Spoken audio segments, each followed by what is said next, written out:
8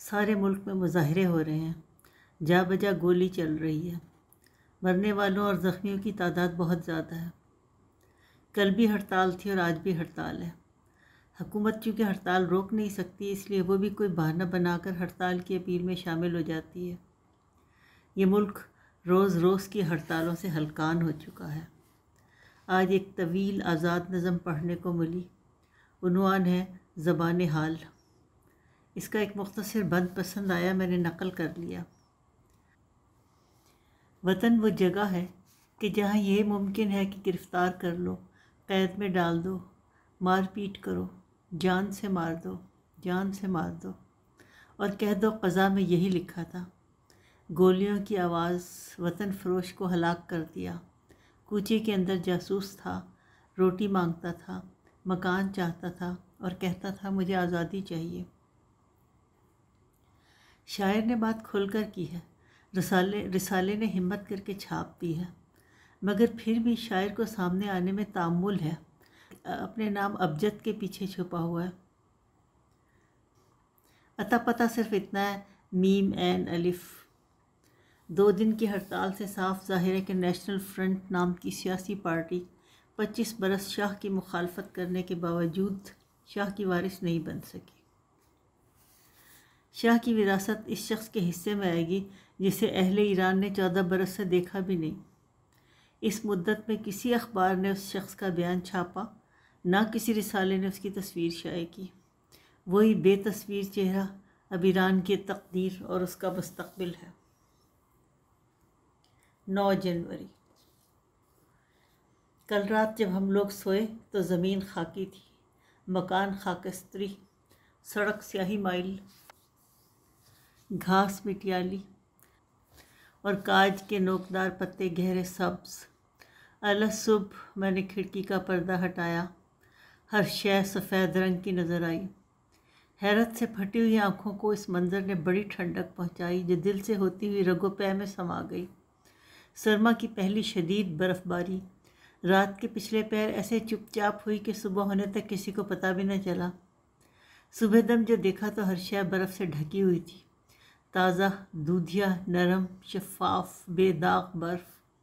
جہاں بھی برف کو پاؤں دھرنے کی جگہ ملی وہاں اس نے اپنا ٹھکانہ بنا لیا۔ کچھ عارضی ٹھکانے ہیں، سورج نکلے گا تو پانی بن کر بہہ جائیں گے، کچھ دیر پا ہیں۔ جب تک سردیاں ہیں اس وقت تک یہ بھی برقرار ہے۔ بالکنی کی منڈیر پر برف کی سفید لکیر بنی ہوئی ہے۔ گلاب کے سخت جان کانٹوں کی نوک پر بھی شبنم کا موتی جم کر رہ گیا ہے۔ کاج کے تنے میں کسی نے سفید سلائیاں چبھو دی ہیں، کالے پھاٹک پر راتوں رات کسی نے سفید رنگ کر دیا ہے۔ رات کے اندھیرے میں کوئی اس کے سنہری ہینڈل اتار کر لے گیا ہے اور ان کی جگہ سفید چاندی کی ہینڈل لگا کر چلا گیا ہے۔ گھر کے لان میں واقع تیراکی کا تالاب، جس کی گہری نیلی ٹائلیں ہر وقت پانی کو آسمانی بنائے رکھتی تھیں، آج زمین میں شیشے کی طرح جڑا ہوا ہے۔ میں نے پردہ بند کیا اور اپنے 2 ٹین ایجر بچوں کے کمروں کی طرف بھاگا۔ میں نے انہیں جھنجھوڑ کر جگہ دیا کہ آؤ ایک عجیب و غریب منظر دکھاؤں۔ وہ آنکھیں ملتے ہوئے میرے پیچھے آئے۔ میں نے ماسٹر بیڈ روم کے باہر کی جانب والی شیشے کی دیوار کے پاس انہیں کھڑا کیا اور یکدم دیواری پردے کے ایک پرت کو جھٹکے کے ساتھ دائیں اور دوسرے کو بائیں طرف ہٹا دیا۔ حیرت سے جو دبی دبی چیخ سلمان کے خشک حلق سے نکلی وہ سننے کے لائق تھی۔ مسرت سے جو چمک عالیہ کی آنکھوں میں پیدا ہوئی وہ دیکھنے کے لائق تھی۔ جن کے لیے دنیا محض مٹی، ریت اور گرمی سے عبارت تھی، وہ برف کدے کی پہلی صبح کے پرجلال نظارے میں کھو گئے۔ بچوں کو حیرت زدہ اور خوش دیکھ کر جو والدینی مسرت مجھے ہوئی وہ ساری عمر یاد رہے گی۔ آج کا دن محمد رضا شاہ کو بھی ساری عمر یاد رہے گا۔ وہ جن کا ہاتھ اس کی پشت پر تھا انہوں نے اپنا ہاتھ کھینچ لیا ہے۔ امریکہ نے کھلے بندوں آج سے شاہ کا ساتھ چھوڑ دیا ہے۔ ایک بیان چھپا ہے کہ ہم شاہ کے ہوا خواہ یہ ضروری سمجھتے ہیں کہ شاہ کو ملک چھوڑ کر چھٹی پر چلے جانا چاہیے۔ لو، وہ بھی کہتے ہیں کہ یہ بے ننگ و نام ہے۔ اگر شاہ پور بختیار نے شہنشاہ کو ایران سے باہر جانے کی اجازت دی تو گویا وہ اپنے پروانہ مرگ پر دستخط کرے گا۔ ایک بیان اگر شاہ ملک چھوڑ کر چلے گئے تو کمیونسٹ اس پر غالب آ جائیں گے، دوسرا بیان۔ اور یہ بیان بری فوج کے ہوائی دستے کے کمانڈر منوچہر خسروداد کا ہے۔ ایران ایک گلا سڑا سیب ہے، کسی وقت بھی درخت سے زمین پر گر پڑے گا، تیسرا بیان۔ یہ خروشیف کا بیان ہے اور کئی سال پرانا ہے، آج یاد آ رہا ہے اور تازہ خوشبودار سیب کی طرح لگ رہا ہے۔ بختیار آخری آئینی حل ہے، چوتھا بیان۔ یہ امریکی سفارت کا بیان ہے، اب حل آئینی نہیں انقلابی ہوگا، پانچواں بیان۔ یہ نیشنل فرنٹ کے کریم سنجابی کا بیان ہے، یہ امت بیانات میں کھو گئی۔ ہنگاموں کا سب سے زیادہ زور تبریز میں رہا، بینک، دفاتر، سینما، دکانیں، بسیں اور موٹریں جلائی گئیں۔ آخری اطلاع آنے تک آگ ابھی تک بجھی نہیں۔ تہران کیوں پیچھے رہ جاتا؟ ہنگاموں نے یہاں بھی خوب زور باندھا۔ فرق اتنا ہے کہ رات جو برف پڑی تھی اس نے آگ بجھا دی۔ البتہ یہاں ایک اور آگ بھڑک اٹھی ہے جسے یہ برف باری بھی نہیں بجھا سکتی۔ یہ انتقام کی آگ ہے۔ کل تہران کے مضافات میں لوگوں نے 2 ڈاکو پکڑ لیے۔ کلانتری نے کہا انہیں آیت اللہ خمینی کے پاس پیرس لے جاؤ۔ لوگ انہیں تھانے سے باہر لائے، عدالت لگائی، سزائے موت سنائی، ایک درخت سے لٹکا کر پھانسی دے دی۔ عوامی عدالت کا برسر عام سزا دینا انقلاب کی ایک شرط ہوا کرتی ہے، سو وہ بھی پوری ہو گئی۔ تہران پیرس بن گیا ہے، 18ویں صدی کی آخری دہائی والا انقلابی پیرس۔ اخبارات آج کل ان لوگوں کی تصویریں شائع کر رہے ہیں جو کل تک عقل کل اور مختار کل تھے، اور آج اقتدار سے محروم ہی نہیں بلکہ سرکاری مہمان بنے ہوئے ہیں۔ امیر عباس ہویدا سابق وزیر اعظم کے جیل کے کمرے میں قالین بچھا ہے، ریڈیو، ٹی وی اور تازہ سنترے رکھے ہوئے ہیں۔ گیلان کے وہ چھوٹے سنترے جن کی وجہ سے حکومت ایران کی وزارت تجارت کو پاکستان سے کینو کی درآمد پر پابندی لگانی پڑی تھی۔ 4-5 سال میں درآمد کا یہ حال ہو گیا تھا کہ سردیوں میں ہر دوسرے دن ایک اسپیشل مال گاڑی کینو سے لدی ہوئی زاہدان پہنچتی تھی۔ اتنی بڑی مقدار میں درآمد ہونے کے باوجود یہ پھل مہنگے داموں ہاتھوں ہاتھ فروخت ہو جاتا تھا۔ گیلانی سنترے کا گاہک ڈھونڈنے پر بھی نہیں ملتا تھا۔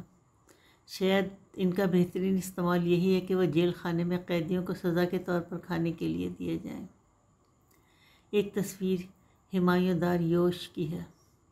اس ذات گرامی کو ہنگاموں کا آخری اور فیصلہ کن دور شروع کرانے کا اعزاز حاصل ہے۔ چند ماہ پہلے وزیر اطلاعات تھے۔ آیت اللہ خمینی کے خلاف وہ حد اعتدال سے گرا ہوا تنقیدی مضمون انہی کی وساطت سے چھپا تھا جسے پڑھتے ہی لوگ ایسے مشتعل ہوئے کہ آج تقریباً 1 سال کے بعد بھی ان کے جذبات ٹھنڈے نہیں پڑے۔ کفارے کے طور پر وزیر موصوف نے داڑھی رکھ لی ہے مگر کوئی اس طرف دیکھتا ہی نہیں۔ یہ کہتے ہیں مجھے اوپر سے بند لفافے میں ایک مضمون ملا تھا کہ اسے فوراً چھپوا دو۔ میں نے مضمون پڑھے بغیر حکم کی تعمیل کی مگر کوئی میری بات سنتا ہی نہیں۔ میں بالکل بے قصور ہوں۔ میں آرام کی خاطر بال بچوں کے ساتھ ملک سے باہر جا رہا تھا۔ سفر کے لیے 1.5 ملین ریال کا زر مبادلہ حاصل کیا تھا۔ آدھی رقم باہر بھیجنے کے بعد مجھے پتہ چلا کہ کسی تفتیش کے سلسلے میں میری ضرورت ہے۔ میں نے پروگرام ملتوی کر دیا، ملک میں ٹھہر گیا۔ زر مبادلہ کی نصف رقم بھی ملک میں ہے، البتہ میں جیل میں ہوں۔ حاشیہ لگانے والوں کی کوئی کمی نہیں۔ ایک صاحب یہ خبر پڑھ کر خود ہی ایک عدالت سجاتے اور حکم لگاتے ہیں، بیچارہ سچ کہتا ہے۔ اسے اوپر سے حکم ملا، شاہ فوج یا ساواک کا۔ اس نے حکم کی تعمیل میں بند لفافہ اس قابل اعتماد صحافی کو دے دیا جو اس مضمون کے ملنے کے بعد اسے اپنے دفتر میں گھومتا ہوا نظر آیا۔ یہ شخص واقعی بے قصور ہے۔ اس الزام سے اس ملزم کو بری کیا جاتا ہے لیکن ایک دوسرا مقدمہ دائر کیا جاتا ہے، نااہلی اور خون ریزی کا۔ اس وزیر بے تدبیر نے بغیر پڑھے ایک ایسی تحریر کی اشاعت کا حکم دیا تھا جس کے چھپنے کے بعد اب تک سینکڑوں افراد مارے جا چکے ہیں۔ جرم ثابت، مجرم سزائے موت کا حقدار ٹھہرتا ہے۔ یہ عدالت کسی شخص کو اس کے حق سے زیادہ عرصے تک محروم نہیں کرنا چاہتی، اسے فوراً گولی مار دی جائے۔ اخبار میں ایک تصویر جنرل نصیری کی بھی چھپی ہے۔ پاکستان میں چند ماہ سفیر رہے اور وہاں سے سیدھے ایرانی جیل میں پہنچے۔ اخبار لکھتا ہے کہ انہوں نے طنزاً فرمایا، اس کال کوٹھ میں میری تصویر کھینچنے کا کیا فائدہ؟ لوگ اب کسی بات کا اعتبار نہیں کرتے، تصویر دیکھیں گے اور کہیں گے حکومت ہماری آنکھوں میں دھول جھونکتی ہے۔ بھلا جنرل نصیری ساواق کا سابق سربراہ قید ہو سکتا ہے؟ وہ تصویر اتروانے کے لیے تھوڑی دیر کے لیے جیل میں اس طرح آیا ہوگا جیسے ایکٹر فلم کے سیٹ پر آتے ہیں، تصویر بنا کر وہ ملک سے فرار ہو گیا ہوگا۔ اخبار کا پہلا صفحہ ماضی کے وزیروں اور حال کے اسیروں کی تصاویر سے بھرا پڑا ہے۔ فریدو مہدوی وزیر تجارت کنو والے، شیخ اسلام زادہ وزیر صحت، بینکاک کی عیش گاہوں میں جام صحت نوش کرنے والے، منوچہر روحانی وزیر زراعت، حلال و حرام کا فرق مٹانے والے۔ قصہ یوں ہے، وزارت زراعت کی نئی فلک شگاف 20 منزلہ عمارت کی بغل میں RCD کا سیکریٹریٹ واقع ہے۔ ایک دن وزارت زراعت کے اجلاس میں شرکت کے بعد اقوام متحدہ کے ایک مشیر مجھے ملنے کے لیے آ گئے۔ کہنے لگے، ایران میں پروٹین کی کمی دور کرنے کے معاملے پر غور ہو رہا تھا۔ دوسرے ملکوں سے اتنی بڑی مقدار میں گوشت درآمد کرنا پڑتا ہے کہ مقامی پیداوار بڑھانے کے سارے امکانات کا جائزہ لیا گیا۔ وزیر زراعت نے فرمایا کہ لحمیات کی کمی پوری کرنے کے یہ سارے منصوبے اپنی جگہ درست ہیں، مگر ان پر عمل کرنے کے لیے ایک طویل مدت درکار ہے۔ فوری حل صرف ایک ہے، اور وہ یہ کہ ہم سور پالنے اور اس کا گوشت استعمال کرنے کے منصوبے پر پوری سنجیدگی کے ساتھ توجہ دیں۔ یہ وزیر واقعی بھوک سے بہت بیتاب لگتا ہے۔ اتنی بیتابی دیکھی نہیں جاتی۔ حرام حلال کر دیا جاتا ہے۔ اللہ تعالیٰ نے تم پر صرف حرام کیا ہے مردار کو اور خون کو جو بہتا ہو، اور خنزیر کے گوشت کو، اور ایسے جانور کو جو غیر اللہ کے نامزد کر دیا گیا ہو۔ پھر بھی جو شخص بھوک سے بہت ہی بیتاب ہو جاوے، بشرطیہ کہ نہ تو طالب لذت ہو اور نہ تجاوز کرنے والا، تو اس شخص کا کچھ گناہ نہیں ہوتا۔ واقعی اللہ تعالیٰ بخشش کرنے والا مہربان ہے۔ جب اس وزیر کی توجہ FAO کے مسلمان مشیر نے لحم الخنزیر کے حرام ہونے کی طرف مبذول کروانا چاہی تو وزیر محترم نے بات کاٹ دی اور ایسے غصے کی نگاہ سے دیکھا جیسے انہیں کچا چبا جائے گا۔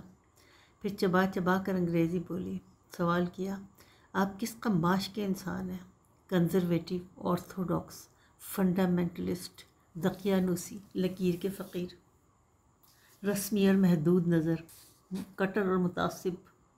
10 جنوری، شہنشاہ نے اعلان کیا ہے کہ شاہی خاندان کی ساری جائیداد پہلوی فاؤنڈیشن کو حبا کر دی گئی ہے۔ اتنا بڑا انقلابی قدم اتنی دیر سے اور ایسے حالات میں اٹھایا گیا ہے کہ اس اعلان میں رضا و رغبت کا شائبہ تک بھی نہیں ہے۔ سراسر مجبوری، جیسے کوئی چور فرار ہوتے ہوئے یہ اعلان کر دے کہ وہ سارا سامان جو میں ہمراہ نہیں لے جا سکا اسے میں اہل خانہ کے لیے وقف کرتا ہوں۔ لوگوں کو ایسے مزاح کا خیز اعلانات پر اب ہنسی بھی نہیں آتی۔ گیا ہے وقت نکل، اس قسم کے اعلانات سے وہ واپس آنے سے تو رہا۔ شاہ پور بختیار نے مجلس میں اعلان کیا ہے کہ وہ ایک نئے قانون کا مسودہ ایوان میں پیش کریں گے، جس کی روح سے موجودہ ہنگاموں میں مرنے والوں کو سرکاری طور پر شہید کا درجہ دیا جائے گا۔ اس اعلان پر رونے کو جی چاہتا ہے۔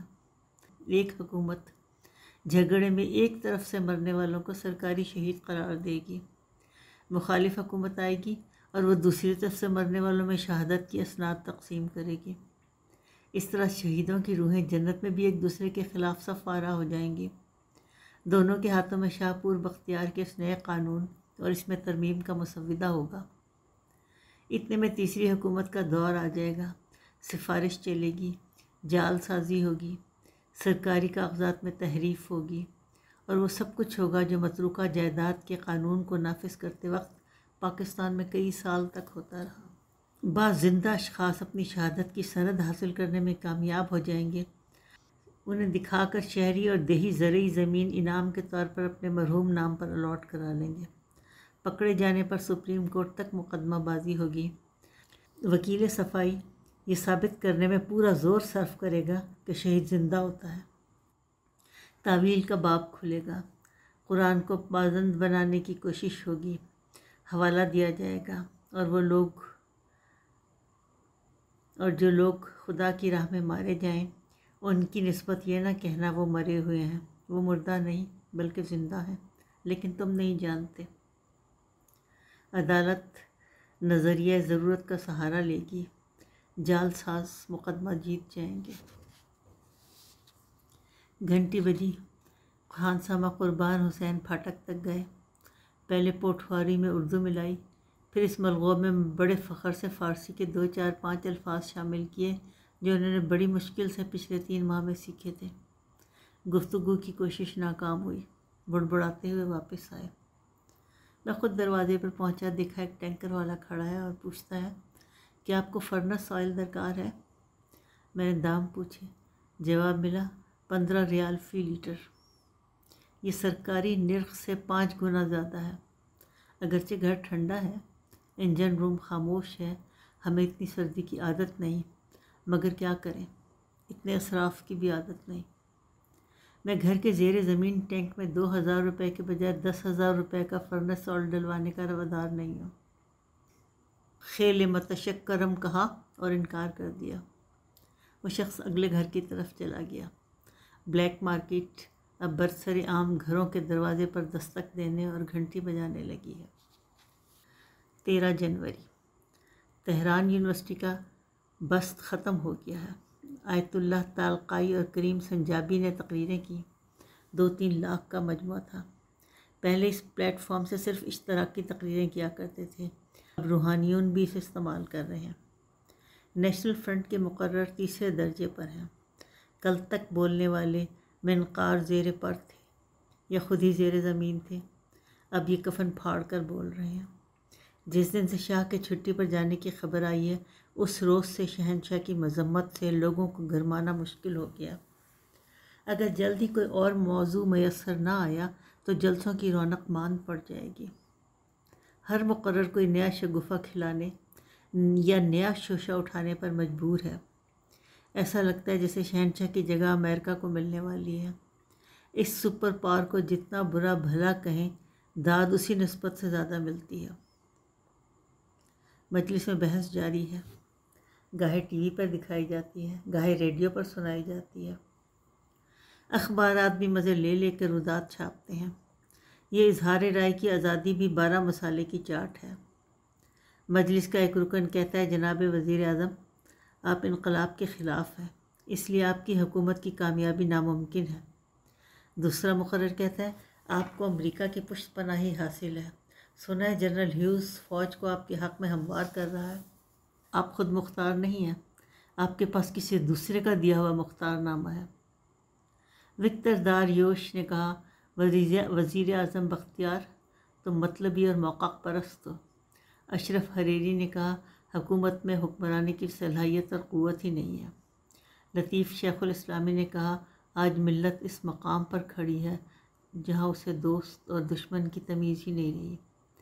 ایک مقرر نے کہا، یہ کیسی آزادی ہے، کوئی کام ہی نہیں کرتا۔ کسٹم والوں کی مثال لے لیجئے، 2-3 ماہ سے محکمے میں کام بند ہے۔ ایران کی تجارت تباہ ہو گئی ہے، خوراک کی قلت پیدا ہو گئی ہے۔ حالات اسی نہج پر چلتے رہے تو وہ دن دور نہیں جب لوگ ایک دوسرے کو مارنے اور کھانے لگیں گے۔ شہنشاہ کے چھٹی پر جانے کی وجہ سے ایک شاہی نیابتی کونسل بنائی گئی ہے۔ آیت اللہ کے واپس آنے اور اسلامی حکومت بنانے کی خاطر ایک انقلابی کونسل تشکیل دی گئی ہے۔ تضاد بڑھتا جا رہا ہے، مقابلے کی تیاری اعلان ہو رہی ہے، ٹکراؤ ہوگا، لوگ ایک دوسرے کو مارنے اور کھانے لگیں گے۔